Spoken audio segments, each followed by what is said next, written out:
Philadelphia ஊழியங்கள் வழங்கும் திறந்த வாசல் நேரம்.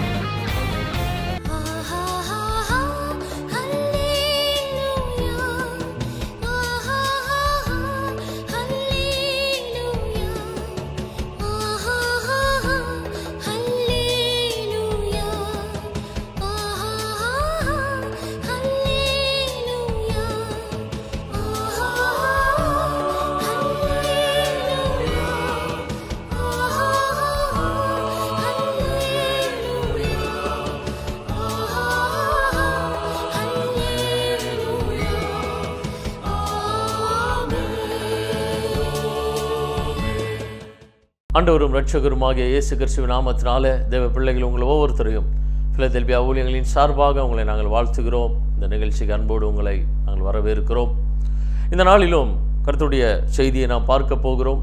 கர்த்தருடைய கட்டளை யாருக்கு வெளிப்படும், கர்த்தருடைய கட்டளை யாருக்கு வெளிப்பட போகிறது என்று வேதத்தில் நாம் வாசிக்கிறோம். பரலோகத்தில் இருக்கிற தேவனாகிய கர்த்தர் இந்த பூமியில் இருக்கிற நம்மை கண்ணோக்கி பார்த்து கொண்டு இருக்கிறார். நாம் கேட்கிற காரியங்களை தேவன் யாருக்கு வெளிப்படுத்துகிறார், யாருக்கு உடனே செவி கொடுக்கிறார் என்பதை நாம் பார்க்க போகிறோம். பரலோகத்திலிருந்து கட்டளை எந்த மனிதனுக்காக உடனே வெளிப்படுகிறது வேதத்தில் நாம் பார்க்கும் பொழுது தானியேல் தீர்க்கதரிசன புஸ்தகம் 9வது அதிகாரம் 21, 22, 23 வசனங்களை நாம் வாசிக்கும் பொழுது, அப்படி நான் ஜெபம் பண்ணி கொண்டு இருக்கும் போதே முதல் தரிசனத்திலே நான் கண்ட புருஷனாகிய காபிரியேல் வேகமாய் பறந்து வந்து அந்திபலியின் நேரமாகிய வேளையிலே என்னை தொட்டான். அவன் எனக்கு தெளிவுண்டாக்கி என்னோட பேசி, தானியேலே, உனக்கு அறிவை உணர்ச்சும்படி இப்போது புறப்பட்டு வந்தேன். நீ மிகவும் பிரியமானவன், ஆதலால் நீ வேண்டிக் கொள்ள தொடங்கின போதே கட்டளை வெளிப்பட்டது. நான் அதை அறிவிக்க வந்தேன். இப்போதும் சொல்லுகிற வார்த்தையை நீ கவனித்து கேட்டு தரிசனத்தை அறிந்து கொள். தேவனுடைய தீர்க்கதரிசி என்று இந்த உலகத்தில் சொல்லப்படுகிற தானியேலுக்கு வேத வசனத்தில் நாம் பார்க்கிறோம், காபிரியேல் தேவ தூதன் என்று பரலோகத்திலிருந்து இறங்கி வந்த தேவனுடைய தூதன் தானியேலை பார்த்து பேசுகிறான். தேவனுடைய கட்டளை தானியேலுக்காக வெளிப்படுகிறது. தானியேல் ஜெபம் பண்ணி கொண்டு இருக்கிற நேரத்தில் பரலோகத்திலிருந்து தேவன் அவருடைய தூதனை அனுப்புகிறார். காபிரியேல் என்ற தூதன் இந்த உலகத்தில் தேவனுடைய செய்தியை கொண்டு வரும்படியாக தேவனால் நியமிக்கப்பட்ட தூதனாக இருக்கிறார். எனவே இந்த உலகத்தில் தேவ பிள்ளைகளுக்கு தேவனால் அனுப்பப்படுகிற செய்தியை கொண்டு வருகிற தேவ தூதனாகிய காபிரியேல் சொல்லுகிறான் தானியேலை பார்த்து, நீ மிகவும் பிரியமானவன், ஆதலால் நீ வேண்டிக் கொள்ள தொடங்கின போதே கட்டளை வெளிப்பட்டது. நீ தேவனுக்கு மிகவும் பிரியமானவன், ஆதலால் நீ வேண்டிக் கொள்ள தொடங்கின போதே கட்டளை வெளிப்பட்டது என்று தேவ தூதன் சொல்லுகிறான். தேவ பிள்ளைகளாகிய நம்முடைய வாழ்க்கையில் ஒரு காரியத்தை தெரிந்து கொள்ள வேண்டும்.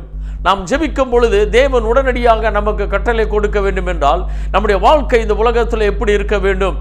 தேவன் இந்த பூமியில் யாருக்கு உடனே செவி கொடுத்து அவருடைய கட்டளையை வெளிப்படுத்துகிறார் என்று வேதத்தில் பார்க்கும் பொழுது, தேவனுக்கு பிரியமானவர்கள் யார் இருக்கிறார்களோ அவர்கள் வேண்டிக் கொள்ள தொடங்கின பொழுதே கட்டளையை பரலோகத்திலிருந்து தேவன் உடனே கொடுக்கிறவராக இருக்கிறார். இன்றைக்கு நாம் அநேக காரியங்களில் பலவிதமான காரியங்களில் பிரியமாக இருக்கும்படியாக நாம் நடந்து கொள்ளுகிறோம். வேலை காரியங்களில் நமக்கு உயர் அதிகாரிகளுக்கு பிரியமாய் நடந்து கொள்ளுகிறோம்.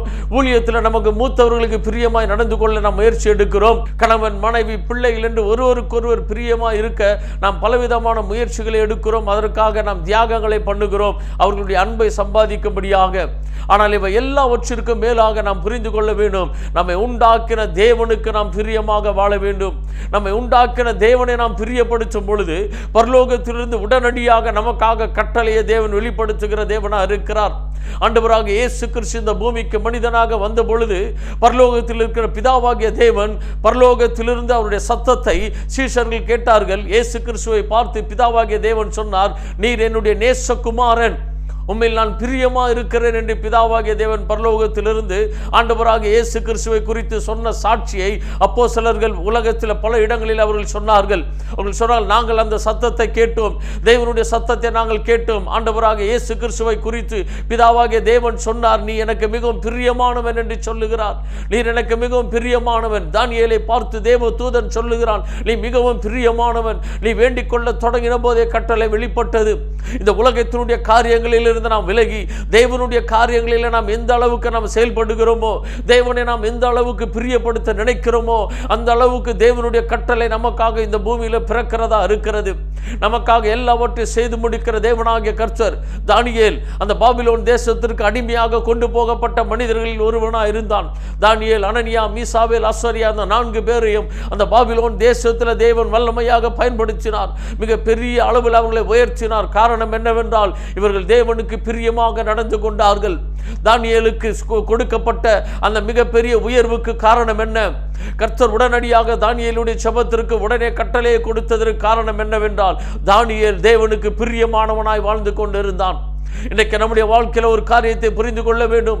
இந்த உலகத்தினுடைய வாழ்க்கையில் நாம் எல்லாவற்றையும் பிரியப்படுத்துவதை பார்க்கிறோம். நம்மை உண்டாக்கின தேவனை நாம் பிரியப்படுத்துவதற்கு காரணத்தை நாம் தேடி அதற்குள்ளாக நாம் போக வேண்டும். என் தேவனுக்கு பிரியமானவர்களை நான் செய்ய வேண்டும். கர்த்தருக்கு சித்தமானவன் கர்த்தருக்கு பிரியமானதை செய்வான் என்று வேதத்தில் நாம் வாசிக்கிறோம். கர்த்தருடைய சித்தத்தை நிறைவேற்றுகிறவர்களாய் தேவனுக்கு பிரியமானவர்களாய் நடந்து கொள்ளும் பொழுது நமக்காக பரலோகத்தினுடைய கட்டளை உடனடியாக வெளிப்படுகிறதா இருக்கிறது. தானியேலை பார்த்து கேப்ரியல் தேவதூதன் சொல்லுகிறான், நீ வேண்டிக் கொள்ள தொடங்கின போதே கட்டளை வெளிப்பட்டது. நீ இந்த உலகத்தில் நீ முழங்கால் படியிட்டு தேவனை நோக்கி நீ வேண்டிக் கொள்ளுகிற அந்த நேரத்திலேயே உடனடியாக பரலோகத்திலிருந்து தேவனாகிய கர்த்தர் கட்டளை கொடுத்தார் என்று பரலோகத்தில் இருந்து வந்த கேப்ரியல் தேவதூதன் சொல்லுகிறான். பரலோகத்தில் என்ன நடந்து கொண்டு இருக்கிறதை நன்றாய் பார்த்து கொண்டிருந்த தேவதூதன் இந்த பூமியில் இறங்கி தானியேலை பார்த்து சொல்லுகிறான், நீ இந்த பூமியில் இருந்து கொண்டு இருக்கிறாய், இந்த பாபிலோன் தேசத்தில் நீ ஒரு அடிமை என்று நினைத்து கொண்டு இருக்கிறாய். ஆனால் நீ தேவனுக்கு மிகவும் பிரியமானவன். நீ வேண்டிக் கொள்ள தொடங்கும் பொழுதெல்லாம் கட்டளை வெளிப்படுகிறது.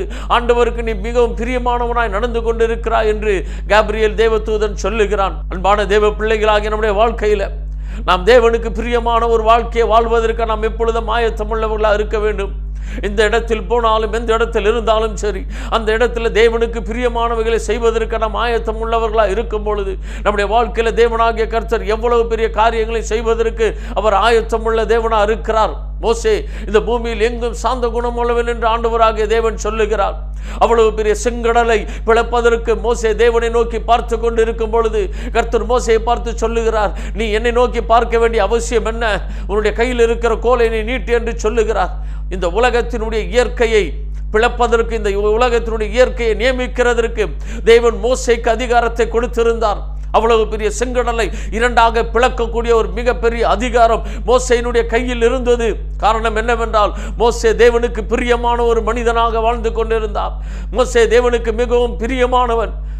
யோசுவாவை பார்த்து ஆண்டவர் சொல்லுகிறார், உன்னை இன்று இந்த ஜனங்களுக்கு முன்பாக மேன்மைப்படுத்துவேன் என்று சொன்னார்.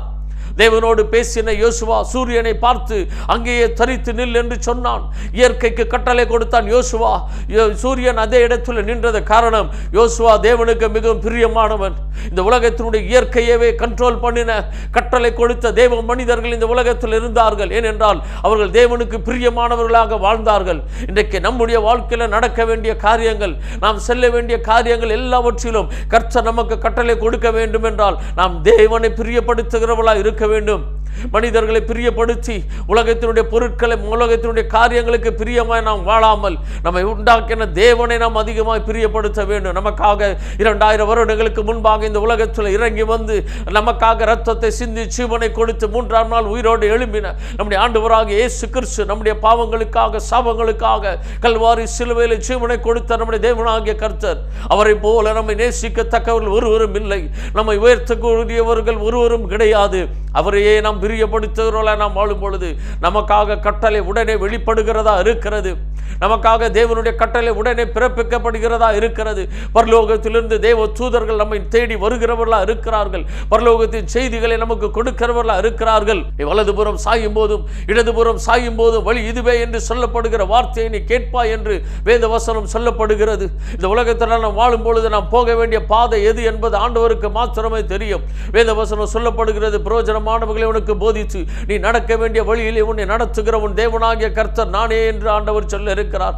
நாம் நடக்க வேண்டிய பாதை எது என்பது ஆண்டவருக்கு மாத்திரமே தெரியும். நம்முடைய வழியிலே நம்மை நடத்துவது தேவனாகிய கர்த்தரால் மாத்திரமே முடியும். ஒரு ஜெயமான வாழ்க்கையை நாம் வாழ வேண்டும் என்றால், வெற்றி உள்ள வாழ்க்கையை வாழ வேண்டும் என்றால், நாம் தேவனுக்கு பிரியமானவர்களாய் வாழும் பொழுது தேவனாகிய கர்த்தர் நம்முடைய கரத்தை பிடித்து நம்மை நடத்துகிறவராக இருக்கிறார். நாம் செய்கிற எல்லா காரியங்களிலும் கர்த்தர் நம்மோடு கூட இருந்து நம்மை ஆசீர்வதிக்கிறவராக இருக்கிறார். ஈசாக்கை பார்த்து அபிமெலேக்கு சொல்லுகிறான், கர்த்தர் உம்மோடு கூட இருக்கிறார் என்பதை நாங்கள் நிச்சயமாய் அறிந்து கொண்டோம் என்று சொல்லுகிறான். கர்த்தர் உம்மோடு கூட இருக்கிறார், நீ செய்கிற யாவற்றையும் தேவன் வாய்க்க பண்ணுகிறார் என்பதை நாங்கள் அறிந்திருக்கிறோம் என்று சொல்லுகிறார்கள். இந்த உலகத்தில் நாம் வாழும் பொழுது நம்முடைய காரியங்கள் எல்லாம் ஆசீர்வதிக்கப்பட வேண்டும் என்றால் நாம் தேவனுக்கு பிரியமானவர்களாய் வாழ வேண்டும். தேவனை அதிகமாய் தேடுகிறவர்களாய் இருக்க வேண்டும். உலகத்திற்கு பின்பாக அதிகமாக ஓடாமல் நம்மை உண்டாக்கின தேவனை நோக்கி அதிகமாய் ஓடுகிறவர்களாய் நாம் இருக்க வேண்டும். ஆண்டவராக இயேசு கிறிஸ்து சொன்னார், எண்ணத்தை உண்போம், எண்ணத்தை குடிப்போம், எண்ணத்தை உடுப்போம் என்று உலகத்தினுடைய காரியங்களுக்காக நீங்கள் கவலைப்படாதிருங்கள். முதலாவது தேவனுடைய ராஜ்யத்தையும் அவருடைய நீதியையும் தேடுங்கள், அப்பொழுது இவைகள் எல்லாம் உங்களுக்கு கூட கொடுக்கப்படும் என்று ஆண்டவர் சொன்னார். எல்லாவற்றிலும் முதலாவது தேவனை பிரியப்படுத்துகிறவர்களாய், தேவனுடைய ராஜ்யத்தை நாம் தேடுகிறவர்களாய் இருக்கும் பொழுது நாம் எதிர்பார்த்து கொண்டிருக்கிற நமக்கு தேவையான எல்லா நன்மையான காரியங்களையும் உடனடியாக தேவனாகிய கர்த்தர் கொடுக்கிறவராக இருக்கிறார். அவருடைய வசனத்தின் மேல் பிரியமா இருக்கிறவன் தன் காலத்தில் தன் கனியை தந்து இலை உதிராதிருக்கிற மரத்தை போல் இருப்பான், அவன் செய்வதெல்லாம் வாய்க்கும் என்று 1வது சங்கீதத்தெல்லாம் வாசிக்க முடியும். லூக்கா சுவிசேஷ புத்தகம் 1வது அதிகாரம் 13வது வசனத்தில் சொல்லப்படுகிறது, பயப்படாதே, உன் வேண்டுதல் கேட்கப்பட்டது என்று வேத வசனம் சொல்லப்படுகிறது. நம்முடைய வேண்டுதல்களை உடனடியாக கேட்டு நமக்கு கட்டளையை தேவன் கொடுக்க வேண்டும் என்றால் நாம் தேவனுக்கு பிரியமானவர்களாய் வாழ வேண்டும். நம்முடைய எல்லா அன்பையும் காரியங்களையும் ஆண்டவருக்காக நாம் அதிகமாக செலுத்த வேண்டும். ஆண்டவராக இயேசு கிறிஸ்து சொன்னார், என்னை பார்க்கிலும் தன் தகப்பனையாவது தாயையாவது புருஷனையாவது மனைவியாவது பிள்ளைகளையாவது நேசிக்கிறவன் எனக்கு பாத்திரன் அல்ல என்று ஆண்டவராக இயேசு கிறிஸ்து சொல்லுகிறார். எல்லாவற்றை பார்க்கிறோம், எல்லாரையும் பார்க்கிறோம், ஆண்டவரே நாம் பிரியப்படுத்துகிறவர்களாய், ஆண்டவரே அதிகமாய் நாம் நேசிக்கிறவர்களாய் இருக்கும் பொழுது நமக்காக பரலோகத்திலிருந்து உடனடியாக கட்டளையை தேவன் கொடுக்கிறவராக இருக்கிறார். நீங்கள் வேண்டிக் கொள்வதற்கு முன்னமே உங்களுடைய தேவைகளை உங்கள் பிதாவாகிய தேவன் அறிந்திருக்கிறார் என்று ஆண்டவராக இயேசு கிறிஸ்து சொன்னார். வேதவசனம் சொல்லப்படுகிறது, நீங்கள் ஒன்றுக்கு கவலைப்படாமல் எல்லாவற்றை ஸ்தோத்திரத்தோடு கூடிய ஜெபத்தினாலும் வேண்டுதலினாலும் பிதாவாகிய தேவனுக்கு தெரியப்படுத்துங்கள், அப்பொழுது எல்லா புத்திக்கும் மேலான தேவ சமாதானம் உங்கள் சிந்தைகளையும் இருதயங்களையும் கிறிஸ்து இயேசுக்குள்ளாக காத்துக்கொள்ளும் என்று வேதத்தெல்லாம் வாசிக்கிறோம். நம்முடைய காரியங்கள் எல்லாம் ஜெயமாக இருக்க வேண்டும் என்றால், நமக்காக பரலோகம் எப்பொழுதும் திறக்கப்பட்டு இருக்க வேண்டும் என்றால் நாம் தேவனுக்கு பிரியமானவர்களாய் வாழ்வதற்கு நம்மை அர்ப்பணிக்க வேண்டும். இந்த உலகத்திற்கு பின்பாக ஓடாமல், உலகத்தினுடைய காரியங்களை நேசிக்காமல் நம்மை உண்டாக்கின தேவனை நாம் அதிகமாய் நேசிக்க வேண்டும். நமக்காக ரத்த சிந்தி ஜீவனை கொடுத்து 3ஆம் நாள் உயிரோடு எழும்பி இந்த விலையேற பெற்ற ரட்சிப்பை நமக்கு இலவசமாய் கொடுத்த நம்முடைய தேவனாகிய கர்த்தரே நாம் அதிகமாய் பிரியப்படுத்துகிறவர்களாய் இந்த உலகத்தில் வாழும் பொழுது அவர் நம்மையும் நம்முடைய சந்ததிகளை நம்முடைய குடும்பங்களை நமக்குண்டான எல்லாவற்றையும் அவர் அளவில்லாமல் ஆசீர்வதிக்கிறவராக இருக்கிறார். ஆபிரகாம் தேவனுக்கு முன்பாக உத்தமனாய் நடந்து கொண்டபடினாலே ஆபிரகாமுடைய சந்ததிகள் எல்லாம் தேவன் ஆசீர்வதித்துக் கொண்டே இருக்கிறார். வானத்தின் நட்சத்திரத்தை போல அவருடைய சந்ததிகளை பெருக பண்ணி இந்த உலகத்தினுடைய பெரிய ஆசீர்வாதங்களுக்கு கர்த்தர் ஆபிரகாமுடைய சந்ததியை வைத்திருக்கிறார். எனவே தேவ பிள்ளைகளாகிய நாம் நம்முடைய காரியங்களில் ஆண்டவருக்கு பிரியமானவர்களை தேடி செய்ய வேண்டும். ஆண்டவருக்கு பிரியமான காரியங்களை நாம் செய்யும் பொழுது கர்த்தர் நம்முடைய குடும்பங்களையும் அளவில்லாமல் ஆசீர்வதிக்கிறவராக இருக்கிறார். தானியேலே, நீ மிகவும் பிரியமானவன், நீ வேண்டிக் கொள்ள தொடங்கின போதே கட்டளை வெளிப்பட்டது என்று தேவதூதன் சொன்னது போல இந்த நாட்களிலிருந்து நம்முடைய வாழ்க்கையில தேவன் கிரியை செய்வதற்கு தேவனை நாம் பிரியப்படுத்த வேண்டியவர்களாக நாம் இருக்கிறோம். ஆண்டவருக்கு பிரியமான காரியங்களை தேடி நாம் செய்யும் பொழுது ஆண்டவர் நமக்காக யாவையும் செய்து முடிக்கிறவராக இருக்கிறார்.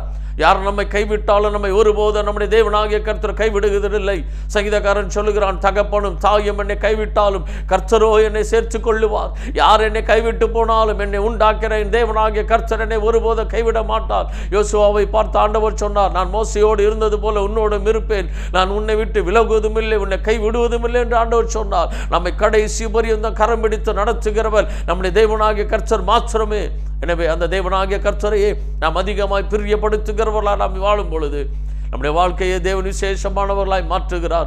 விசேஷித்த காரியங்களை செய்கிற தேவனாக இருக்கிறார். எனவே இந்த நாளிலிருந்து ஆண்டவரே, உம்மை நாங்கள் அதிகமாய் பிரியப்படுத்த வேண்டும். ஆண்டவரே, உமக்கு பிரியமானவர்களை செய்வதற்கு எங்களுக்கு இன்னும் அதிகமாய் கிருபை கொடுப்பீராக ஆண்டவரே என்று சொல்லி தேவ சமூகத்தில் நாம் செபிக்க போகிறோம். இந்த நாளிலிருந்து தேவன் பெரிய காரியங்களை உங்களுடைய வாழ்க்கையில செய்ய போகிறார். நாம் செபிக்கலாம். வானத்தையும் பூமியை படைத்த சர்வ வல்லமையுள்ள எங்கள் தேவனாகிய கர்த்தாவே, பரலோக பிதாவே, நாங்களும் நன்றி நிறைந்த இருதயத்தோடு உம்மை துதிக்கிறோம், ஸ்தோத்திரிக்கிறோம். ஆண்டவரே, இந்த வேளையிலும் முடியும். நீர் எங்களோடு கூட பேச நம்முடைய வார்த்தைகளுக்காக நன்றி செலுத்துகிறோம் ஆண்டவரே. தானியேலே, நீ மிகவும் பிரியமானவன், நீ வேண்டிக் கொள்ள தொடங்கின போதே கட்டளை வெளிப்பட்டது என்று கேப்ரியல் தேவதூதன் சொன்னது போல ஆண்டவரே, நீர் எங்களுடைய வாழ்க்கையில் ஆண்டவரை உடனடியாக உடைய கட்டளைகளை ஆண்டவரை எங்களுக்கு கொடுக்கும்படிக்கு ஆண்டவரே, நாங்கள் உமக்கு பிரியமானவர்களாய் வாழ்வதற்கு எங்களுக்கு அதிகமான கிருபை தரும்படியாக வேண்டுகிறோம். உடைய நாம் மகிமைப்படுவதாக. உடைய பிள்ளைகளை கர்த்தர் ஆசீர்வதிப்பீராக. எல்லா துதிகளையும் கனத்தையும் மகிமையும் உமக்கு ஒருவருக்கே செலுத்துகிறோம். எங்கள் ஆண்டவரும் இரட்சகருமாகிய இயேசு கிறிஸ்துவின் நாமத்தில் வேண்டுகிறோம் எங்கள் நல்ல பிதாவே. ஆமென், ஆமென். God bless you. கர்த்தர் உங்களை ஆசீர்வதிப்பார். மேலும் விவரங்களுக்கு நீங்கள் தொடர்பு கொள்ள pastor V. Simon, master of divinity, Philadelphia ministry, number 324, Konnur high road, cellphone 9884569467 மற்றும் 9790826578.